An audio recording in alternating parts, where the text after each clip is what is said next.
नमस्कार, times of Swaraj में आप सबों का स्वागत है और मैं हूं संतोष सिंह। और आज हम टाइम्स ऑफ स्वराज में चर्चा कर रहे हैं कि बिहार की राजनीति पर अगर आप गौर करेंगे, खास करके 2024 के लोकसभा चुनाव के दौरान, तो दो ही तरह की राजनीति चल रही है। सब कुछ, बाकी सारी चीजें गौन पड़ गई है। पहली राजनीति जो लालू कर रहे हैं वो ये है कि बिहार को वो 90 के दशक में ले जाना चाहते हैं, और दूसरी राजनीति जो मोदी कर रहे हैं, शाह कर रहे हैं और नीतीश भी कर रहे हैं कि लोगों को 90 की दशक की याद दिलाकर लालू से सचेत कर रहे हैं। मतलब दो ही एजेंडे हैं जिन एजेंडों पर लग रहा है जैसे बिहार में चुनाव हो रहा है। मोदी भी आएंगे तो जंगल राज की ही चर्चा करते हैं। अमित शाह, मतलब बीजेपी के कोई भी नेता हो, जंगल राज से वो अभी तक बाहर नहीं निकल पाए। उन्होंने क्या किया क्या नहीं किया इस पर चर्चा कम, जंगल राज पर चर्चा ज़्यादा होती है। वहीं लालू यादव टिकट बंटवारे से लेके बूथ मैनेजमेंट से लेके और एक दूसरे की कॉन्स्टिट्यूएंसीज को साधने से लेकर अभी तक जो उनकी राजनीति रही है, वो राजनीति पूरी तौर पर 90 के दशक वाली वो राजनीति रही है जिस राजनीति में जाति हावी रहा। ऐसे में सवाल उठना लाजमी है कि छपरा की घटना, जिसमें रोहिणी द्वारा बार बार उस मतदान केंद्र पर जाकर राजपूत मतदाताओं को उकसाना और फिर शाम ढलते ढलते आपस में राजपूत यादव का आमने सामने होना और सुबह फिर यादवों का राजपूत के घर पर चढ़ना और फिर फायरिंग में 3 लोगों को गोली लगना, एक की मौत होनी, ये संयोग है या प्रयोग है? और ये पूरी घटना 5वें चरण के चुनाव से ठीक पहले घटित हुई है और कहा जा रहा है कि उसका असर कहीं न कहीं 6ठे चरण के चुनाव में देखने को मिला। और अब 7वें चरण का चुनाव अंतिम दौर पे है।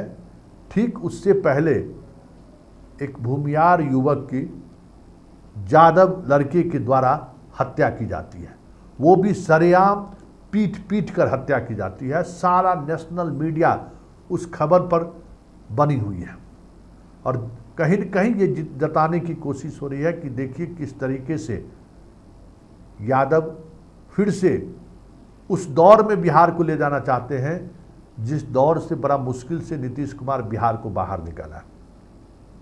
ये भी संयोग है या प्रयोग है? क्योंकि छपरा की घटना रोकी जा सकती थी।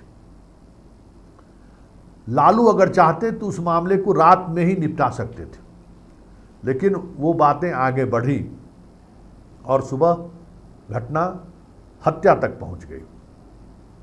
उसी तरीके से पटना यूनिवर्सिटी में जो भूमियार नेता या भूमियार जो युवक है, जो स्टूडेंट है, स्टूडेंट लीडर है, उसकी जो हत्या हुई है, उस हत्या को भी रोकी जा सकती थी क्योंकि अभी पटना साहिब में चुनाव है और जिस व्यक्ति को इस हत्याकांड में गिरफ्तार किया गया है वो भी पॉलिटिकल व्यक्ति है, मतलब पॉलिटिकल छात्र है, पॉलिटिकल छात्र नेता है। वो पॉलिटिक्स को समझता है, ऐसा नहीं है कि वो पॉलिटिक्स को नहीं समझता है। और ऐसे में थप्पड़ लप्पड़ की लड़ाई को हत्या तक पहुंचा देना, ये हमें लगता है कि ये संयोग नहीं है, ये दोनों घटना पूरी तौर पर प्रयोग है। क्योंकि इस घटना के बाद जहानाबाद सहित जिन 8 कॉन्स्टिट्यूएंसीज में चुनाव होना है, वहाँ ये चीज़ें धीरे धीरे पहुँचने शुरू हो गई है। और ख़ास करके जहानाबाद में, जहाँ भूमियार बगावत पर उतरा हुआ है, वहाँ अब गांव-गांव में हर्ष की हत्या की चर्चा होनी शुरू हो गई है। और हत्यारा कौन है इसकी जानकारी सोशल प्लेटफॉर्म के माध्यम से, व्हाट्सएप के माध्यम से पहुँचनी शुरू हो गई है। और से ये संयोग देखिए या प्रयोग कहिए, हर्ष उसी जगह का रहने वाला है जहां 6ठे चरण में, जहां के भूमियारों ने यादव के साथ वोट किया था।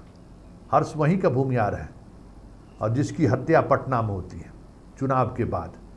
तो वहां भी एक जो रिश्ता बनाने की कोशिश हुई थी यादव और भूमियार के बीच, एक बार फिर से वो रिश्ता तलखी में बदलता हुआ दिख रहा है।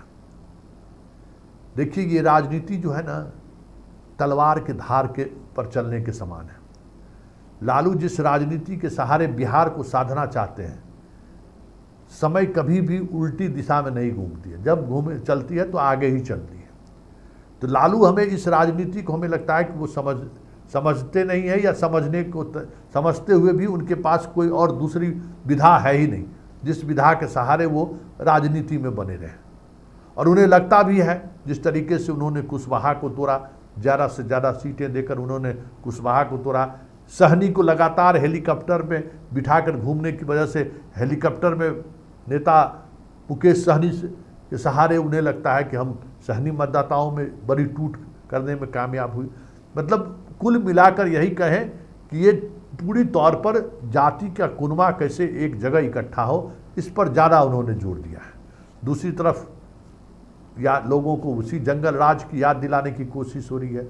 और ये दो घटना देखिए, छपरा की घटना और पटना की घटना, कहीं न कहीं लालू यादव के उस दौर की याद लोगों के जेहन में एक बार फिर से होनी जरूर शुरू हो गई है। और ये कैसे लोगों को जेहन तक पहुँचे, इसमें पूरी मशीनरी काम करनी शुरू कर दी है। क्योंकि जो चीज़ें चल रही हैं या जो चीज़ें आपको दिख रही हैं, वो जो साफ साफ अलग है। जो दिख रही है उसके विपरीत चीज़ें चल रही हैं।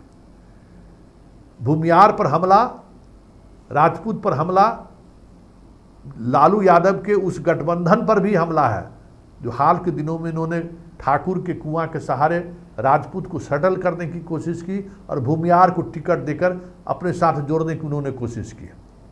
पहली बार राजद ने भूमियार पर दांव खेला है, चाहे वो महाराजगंज हो चाहे आपको वैशाली हो, कांग्रेस के सहारे भी और अपने सहारे भी। तो ये चीज़ें हैं। अब इस बदलाव का जो चीज़ें घटनाएं घटी हैं, कितना असर पड़ेगा बिहार की राजनीति पर, ये तो आने वाला वक्त बताएगा। लेकिन इतना तय है कि लालू जिस तरीके से बिहार को पीछे ले जाना चाह रहे हैं, इन दो घटनाओं से आने वाले समय में फेज 6 और 7 में शायद इन्हें महसूस नहीं हो रहा है जितना बड़ा इनको नुकसान उठाना पड़ सकता है, इसका अंदेशा इन्हें शायद नहीं रहा हो। इसलिए बहुत सारी चीज़ें आपके हाथ में नहीं रहती हैं। घटना घटित होगी ये आपके हाथ में थोड़ी है। आप तो सियासत के चौसर पर प्यादे चलते हैं, लेकिन उस प्यादे को कहाँ से कौन मार दे रहा है, कौन कहाँ से किस हमला कर दे रहा है, किसी ने नहीं देखा है। तो ये दो घटना हमें लगता है कि लालू जिस राजनीति को ABC A to Z की राजनीति की जो बात कर रहे थे, उस बात में दोनों इस बिहार का जो एक कृषक समाज कहें या फिर ये दोनों एग्रेशन वाला समाज भी है, वो दोनों समाज को जिस तरीके से टारगेट किया गया है, मिशन लालू विफल हो जाए तो कोई बड़ी बात नहीं।